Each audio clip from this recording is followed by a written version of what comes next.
बिस्मिल्लाहिर्रहमानिर्रहीम। मैं मोहम्मद हसन भट्टू। आज हमारे स्टूडियो में हमारे इलाके के माया नाज एंकर पर्सन नन्हे साफ़ी मुराद नलैन मोहम्मद तशरीफ़ लाए हैं हवेली लक्का से। आप अक्सर बेशतर उनके इंटरव्यू सुनते रहते हैं, देखते रहते हैं। छोटी उम्र में बड़े काम, छोटी उम्र में बड़े बड़े लोगों के इंटरव्यूज़ करने और बड़े मुफस्सल, बड़े जामिया। तो ये एक बहुत ही खुश अहम बात है हमारी साख्त की दुनिया में, और मेरे लिए बतौर ख़ास ये आज एक बड़े एजाज़ की बात है कि मैं अपने मुस्तकबिल के नामवर साफ़ी एंकर का इंटरव्यू कर रहा हूँ। तो मुझे तो बहुत मज़ा आएगा, आपको भी ज़रूर मज़ा आएगा। तो चलते हैं अपने नन्हे मेहमान की तरफ। शुक्रिया जी, आपको भी आप बहुत तशरीफ़ शुक्रिया लाए। आपने मुझे। तो सबसे पहले जी आप इस शोबे में, साफ्त के शोबे में जी कैसे आए? किसने आपके कान में डाला? जब आप फिडर पी रहे थे, किसने आपके कान में डाला कि आपने बेटा साफ़ी बनना है? जी असल में मैं शुरू से स्पीच करता रहा हूँ। अच्छा। अपने हवेली लखा में ये जैसे 12 रबीउल अव्वल की स्पीच कंपटीशन होता था, उसमें करता आ रहा था। लेकिन उसके बाद जब मेरा इंटरेस्ट न्यूज़ में डलना शुरू हुआ तो उसके बाद मुझे फील हुआ कि अब मुझे सहाफ़त में जाना चाहिए। तो इसलिए मैंने पापा को कहा कि हम इंटरव्यूज़ का सिलसिला शुरू करते हैं। तो उन्होंने इसी में मेरी हेल्प की, जिसकी वजह से आज मुझे ये मुकाम हासिल हुआ। नहीं, ये ट्रस्ट इस उम्र में तो ज्यादा जो ट्रस्ट होता है ना खेलने का होता है, और आजकल तो क्रिकेट जो है वो उसका जो भूत है सबके सर पर सवार होता है। जी। तो आप जैसे जो छोटे छोटे बच्चे होते हैं वो तो बल्ला पकड़कर मैदानों में होते हैं ना, तो आप मैक पकड़कर लोगों के पीछे पीछे होते हैं। ये शौक कैसे आपके ज़हन में आया? ये कैसे? मैं असल में जब स्पीचेस करता रहा था तो तब मुझे बीच में से न्यूज में इंटरेस्ट पैदा होने लगा। अच्छा। जिसकी वजह से जब मैं न्यूज देखता था तो वो जब एंकर पर्सन को मैं देखता मुझे ये बात नहीं हजम हो रही कि बचपन में न्यूज में आपको क्यों इंटरेस्ट पैदा हुआ? असल में पापा मेरे अच्छा। वो पापा मेरे देखते थे, तो जिसकी वजह से मैं भी कई दफा उनके साथ बैठा होता था तो देखता रहता था। वो जैसे जैसे वो सस्पेंस पैदा होता जाता था वो उसी तरह इंटरेस्ट भी पैदा होता। आपकी उम्र के बच्चे तो गेम में खेलते हैं, अगर न्यूज हो तो फौरन बदल देते हैं। जी नहीं, हमारे घर में ऐसा एनवायरनमेंट नहीं है। अच्छा। मेरे पापा ने अगर कुछ लगाया हुआ है तो ऐसा कोई एनवायरनमेंट नहीं है कि मैं उनसे लेके चेंज कर दूं, या ऐसा कोई एनवायरनमेंट नहीं है। इसलिए जब उन्होंने लगाया होता था तो मैं भी उनको देखता था। मतलब न्यूज में इंटरेस्ट आहिस्ता आहिस्ता डलता गया, जिसकी वजह से आज ये इंटरव्यूज का सिलसिला जारी हुआ। अच्छा, तो अब तक आप कितने लोगों का इंटरव्यू कर चुके हैं? तकरीबन 15 से ज्यादा लोगों का इंटरव्यू कर चुका हूँ, जिसमें रज़ा अली गिलानी, सैयद जुगनू मोहसिन साहिबा, उसके अलावा मियां मोइन भट्टू, मियां मंजूर भट्टू, इस तरह से काफी सियासी लोग हैं।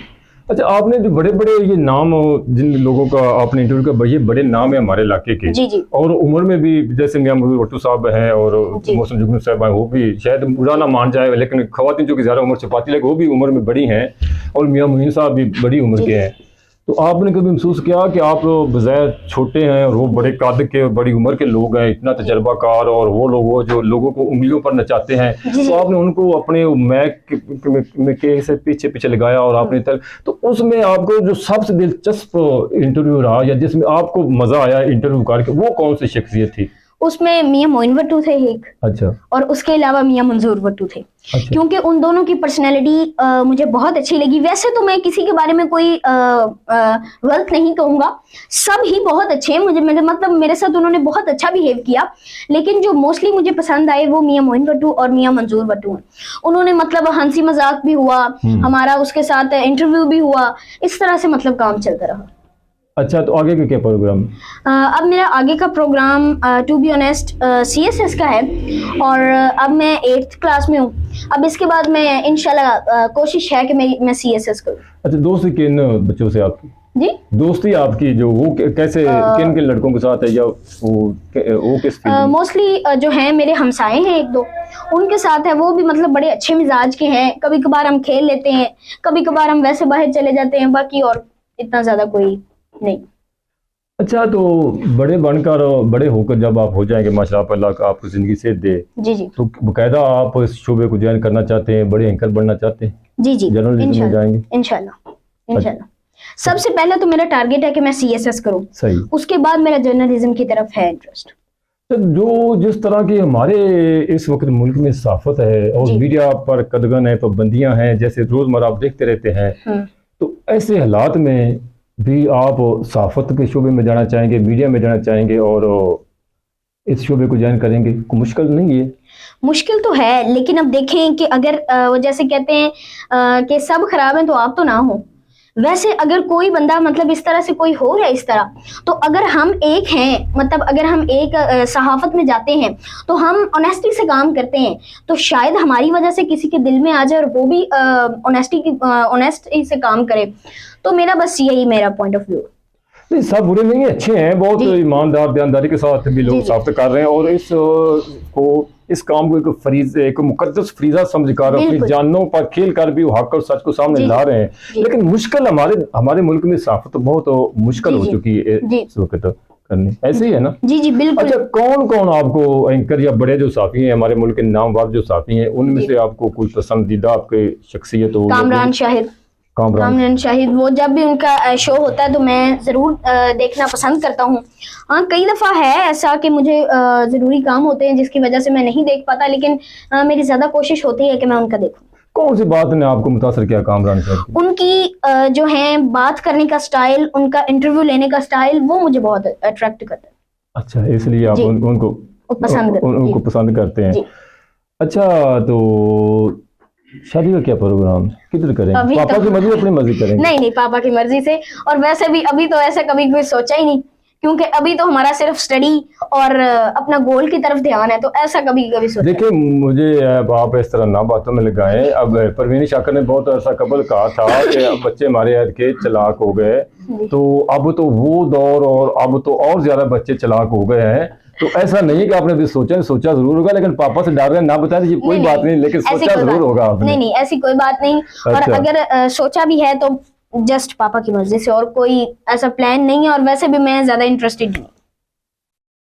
ये सच बात है? जी जी बिल्कुल, पापा की मर्जी से शादी होगी आपकी? बिल्कुल। कहीं ऐसा ना हो कि जब आप जवान हो आप इस बात से नहीं, ऐसा कोई बात नहीं। आप ये कहेंगे नहीं वो तो एक बयान था जी, वैसे बस मैंने कह दिया था, आप देखें जी अब तो नहीं, ऐसी कोई बात नहीं। अच्छा, पापा की मर्जी करेंगे? अच्छा, पापा की मर्जी से आप शादी करेंगे। अच्छा, ये बताएं कि आपके जो वेली लखा का शहर है, ज़ाहिर हम एक ही, हमारा डिस्ट्रिक्ट भी एक है, तहसील भी एक है, और सब के हमारे मसाइल भी एक जैसे हैं।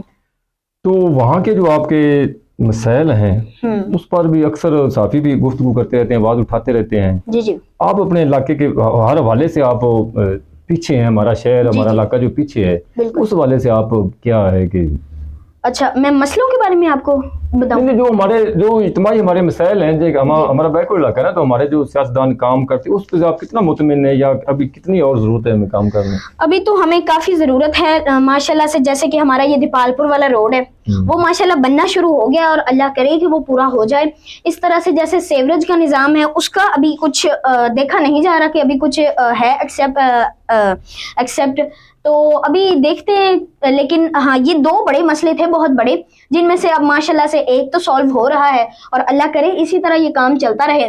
दूसरा हमारा सेवरेज का है, वो भी इंशाल्लाह हो जाएगा। अच्छा, जो हमारा तलीमी निज़ाम है जी, ओवरऑल सिर्फ डिस्ट्रिक्ट या आप तहसील की बात, जो हमारा तलीमी निज़ाम है, मुख्तलिफ निज़ाम है, एक स्कूल में और है, दूसरा प्राइवेट निज़ाम और है, सिस्टम हमारा निसाब और है, कुछ स्कूल अच्छे हैं, कुछ स्कूल आम सरकारी स्कूल हैं, उसकी तलीम का और मियार और है। तो ये जो तजाद है, ये थोड़ा सा अप डाउन है, इसके बारे में आप क्या समझते हैं कि क्या निसाब एक ही होना चाहिए?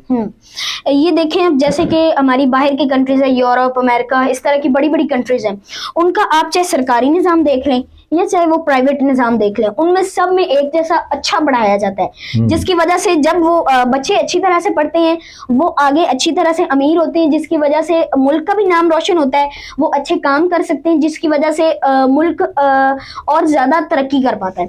लेकिन हमारे मुल्क में ऐसा नहीं है। क्योंकि हमारे जो सरकारी निज़ाम है उनमें अच्छी पढ़ाई नहीं है, और जो लोग गरीब हैं वो प्राइवेट को अफोर्ड नहीं कर सकते। और अगर वो सरकारी की तरफ जाते हैं तो इतना अच्छा तालीमी निज़ाम उनको मिलता नहीं है। तो मैं यही कहूँगा कि अगर हुकूमत हमारी तालीमी निज़ाम को अच्छा कर देती है तो बहुत से, ये नहीं कि ऐसा कुछ नहीं है, बहुत से ऐसे गरीब बच्चे हैं जो पढ़ना चाहते हैं और पढ़ लिख कर अपने माँ बाप का नाम, अपने मुल्क का नाम रोशन करना चाहते हैं, लेकिन उनको इतना अपॉर्चुनिटी नहीं मिल पाती, वो उतनी अच्छी तरह से पढ़ ही नहीं पाते कि वो कुछ बन पाए या अपने मुल्क का नाम, अपने माँ बाप का नाम रोशन कर सके। सही। अच्छा, आप अपने जो आपकी उम्र के बच्चे हैं, नौजवान हैं, जो इस फील्ड में भी पढ़ रहे हैं, ज़ेर तलीम है, आगे बढ़ना चाहते हैं, कुछ करना चाहते हैं मुल्क के लिए, कौम के लिए, अपने वालिदैन का नाम भी रोशन करना चाहते हैं, अपने इलाके का नाम भी रोशन करना चाहते हैं, उनके अंदर एक जज्बा है, आगे बढ़ना चाहते हैं, कुछ करना चाहते हैं, उन नौजवानों को, आप जो आपके एज के बच्चे हैं, उनको आप क्या पैगाम देना चाहेंगे? मैं उन सबको यही कहूँगा कि आप अच्छी तरह से पढ़ें, अपने माँ बाप का नाम रोशन करें।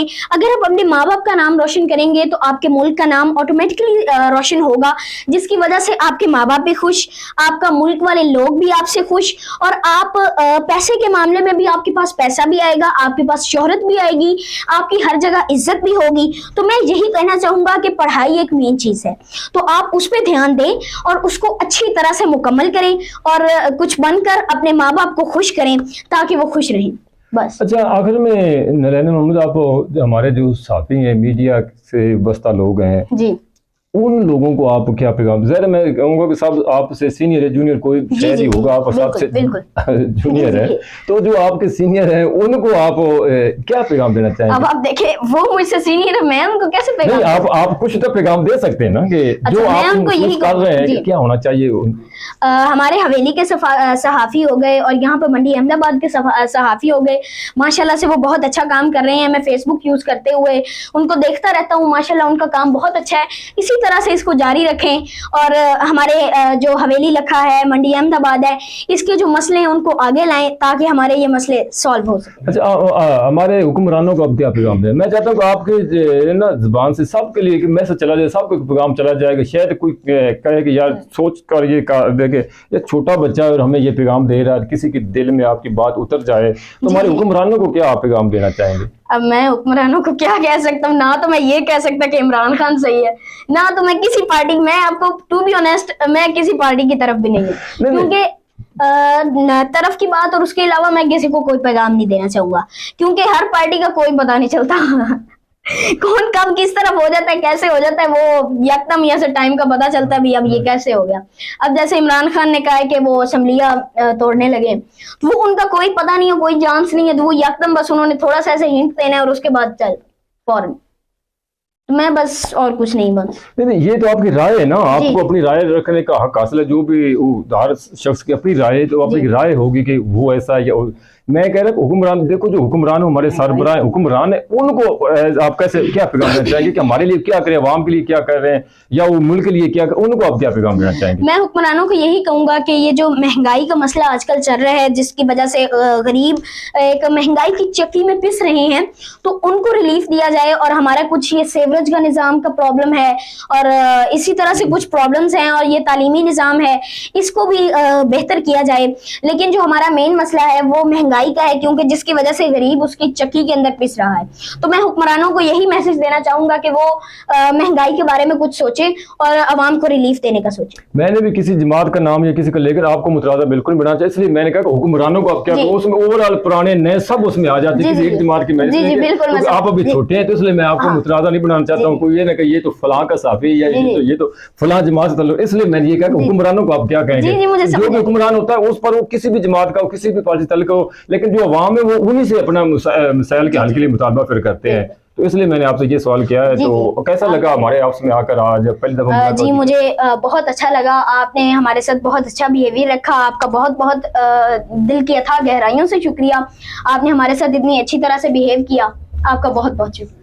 जी नाज़रीन, ये थे हमारे नन्हे मेहमान नलैना मोहम्मद, जो आप तशरीफ लाए, जिनके आपने बातें सुनी और बिल्कुल उन्होंने सच सच बताया, खरी खरी बातें की। छोटा बच्चा है लेकिन दिल का वो अच्छा है, सच्चा है, सोचा है उसने, जो बिल्कुल उसने। और मैं आपको ये भी आखिर में बता दूं कि हमने पहले बिल्कुल नहीं, जैसे इंटरव्यू होता है, हाँ आपने ये सवाल पूछना है, ये नहीं पूछना, बिल्कुल ये हमारी अंडरस्टैंड कोई भी नहीं हुई। ना उन्होंने मुझसे पूछा है कि आपने सवाल कौन से करने, ना मैंने उनका बेटा आपने जवाब कौन सा देना, ये सवाल है। तो हमने एक फ्रेंकली गुफ्तगू की, और आपने टैलेंट में असल में मैं भी दिखाना चाहता था, तो आप देख लें उनके बच्चे में कितना टैलेंट है। और मैं दुआ गो ऑन वन न्यूज़ की पूरी टीम, ऑन वन प्रेस की पूरी टीम दुआ गो उनके लिए कि अल्लाह उनको मजीद तरक्की दे, उनको ये हमारा फख्र है, हमारा सासा है, हमारे इलाके का नाम रोशन करेगा। मुमकिन है जिस वक्त ये बड़े एंकर बने, मैं ना जिंदा हूँ, जिंदगी वफा ना करे, तो हमारी दुआ है कि आगे बढ़े, हमारे मुल्क का, हमारे शहर का नाम रोशन करें। तो इसको ज़्यादा से आपने शेयर करना है, अपने कमेंट में भी ज़रूर आपने बताना है क्या लगा आपको। ये हम सब की जिम्मेदारी है कि आप बच्चे को प्रमोट करें, आगे पहुँचाए।